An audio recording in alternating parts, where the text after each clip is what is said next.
G'day, this video provides an introduction to the second edition of Bronze Brews. It's been most gratifying to see the continued sales of Bronze Brews.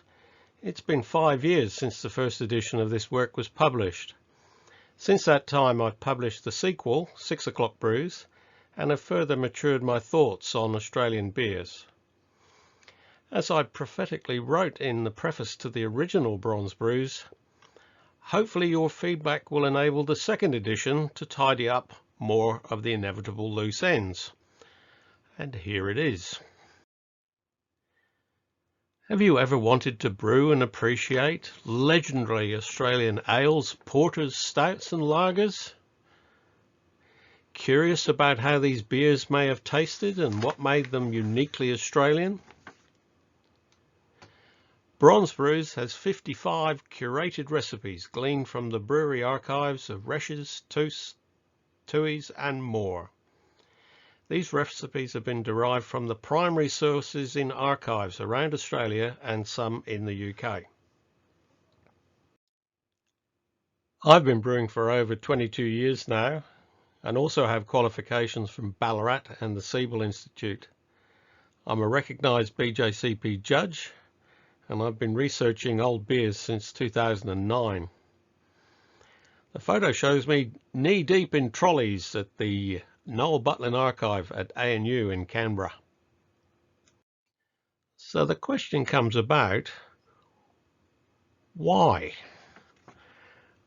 Well, basically it's all Jamil Zainash's fault.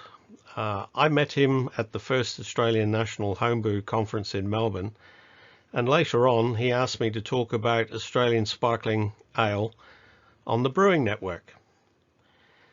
So I did the initial research, and then I wondered why there was so little written about actual historical Australian beers. There were many brewery histories filled with takeovers, pretty labels, corporate deeds and misdeeds, but nothing about the actual beers brewed.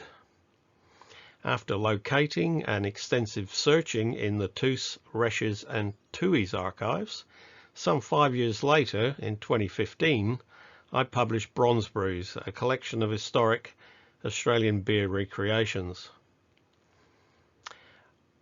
But there was still a gap in that book, sparkling ale. So at the 5th Australian National Homebrew Conference in Adelaide, in October 2016, Dr. Tim Cooper of Cooper's Brewery gave a presentation, and afterwards I asked him very nicely if I could have a look at his archives.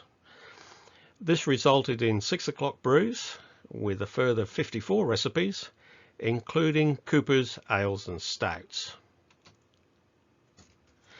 My latest book, Gyle Brews, is about Cornish, Irish and English beers. So there you have it. From a request for a spot of research, it is developed into an ever deeper delve into the past, resulting in 3 books to date, giving a unique look at brewing history and my attempt with the curated recipes to help you recreate those brews from the past. I think that the historical context is always important. In 1928, it was the New South Wales referendum on prohibition. A brewing record on its own only tells a small part of the story. These records can take the form of a personal diary, or a production brewing book, or an accounting journal to meet business and legal requirements. The background of the brewer and previous experiences, and of course the constituents of the beer from a particular era and the processes used, all assist in providing clues to putting together a plausible recipe. It takes a while to get your head around production records, as they are not recipes. Ingredients vary with season and also from external influences. Having multiple years of records from one brewery is extremely useful, as there's usually enough data to average and fill in gaps, like when the brewer has written for brevity, mashing, same as usual. Then there's the choice of modern ingredients and formulation of the recipe. Importantly, the brewing of some trial beers provided a level of assurance that the resulting beer was drinkable and the recipe could be applied on different brewing systems. This completely revised edition of Brews results from over 10 years of research across Australia and the UK. The book covers the period from 1844 to 1975 and includes chapters about porter and stout, XXX, otherwise known as Old, Pale Ale, Lager and non-intoxicating beers. And a big thanks to Andrew for taking on the 1916 non-intoxicating challenge that resulted in a refreshing and spritzy and hoppy 1% ABV beer. As can be seen from the list of beers, Brews is mainly about the New South Wales breweries of Tooths, being the Kent Brewery and the Irvine Street Brewery, Tooheys with the Standard Brewery, and Reshes with the Waverley Brewery.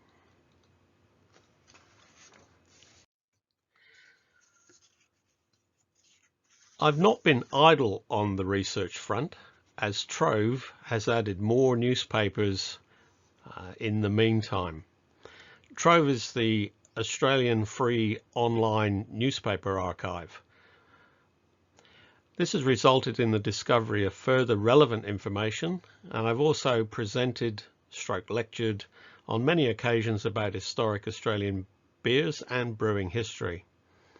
The audience feedback has been most useful in stimulating different avenues of research. Whilst the core structure of the second edition is the same as the first edition, there are extensive changes. What started as what I thought would be a 2-week exercise has ended up being 3 months. Every chapter has updated recipes and more or less additions and edits to the text. I decided that I would revisit the lager chapter and also non-intoxicating chapters with information that I had accumulated but not yet analysed. I was then drawn into the vortex that is Trove. I found some of the beers that were advertised had no details in the brewing books. Curious. I went through the Tooheys brewing books to see what was what. This slide has a summary of the bottled beers between the wars from Tooheys, and with the exception of the standard pale ale, were all fermented with bottom yeast, lager strains, and variously labelled lager, pilsner, bitter ale, mild bitter ale, and new special.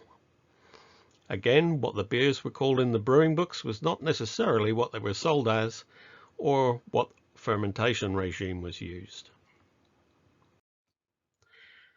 The rewriting of the lager chapter took a while, and now I had new recipes to formulate. Originally for bronze brews, all the recipes used pro mash, but I was not comfortable with the colour calculations, and for 6 o'clock brews I'd worked out my colours from first principles in a separate spreadsheet. By the time I derived the recipes for Guile brews, I'd taken what was for me the huge leap to use Brewfather.